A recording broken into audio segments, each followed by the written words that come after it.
Assalamu alaikum and welcome back to morEwish cuisine. Today I thought to share something which will help you enjoy this summer break more. I would not even call it a recipe. It's a simple method how you can use simple kernel corns to make popcorns at home on stovetop. And I will share all tips and tricks which I learned along the way. So without further ado, let's go and make it happen. So let's start our recipe. Bismillah. First you need a heavy bottom pan with a lid, some oil and kernel corns. Today I'm using these tri-color corns which I received in the Eat Swap package from Philadelphia from a good friend Lena. So I'll be using that. You can use whatever you have on hand. I added oil in a pan, add 3 to 4 corns in, cover and start cooking on high heat until they all pop up.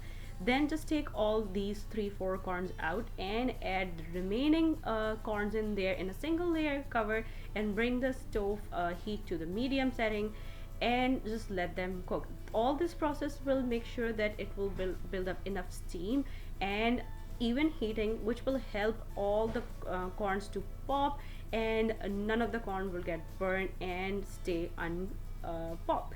When you stop hearing the popping sound, just take it off from the stove top immediately and you can add whatever you want in there. I'm adding some butter and salt. You can add some paprika powder, parsley, herbs, cheese, or whatever you and your kids like to have at your popcorn.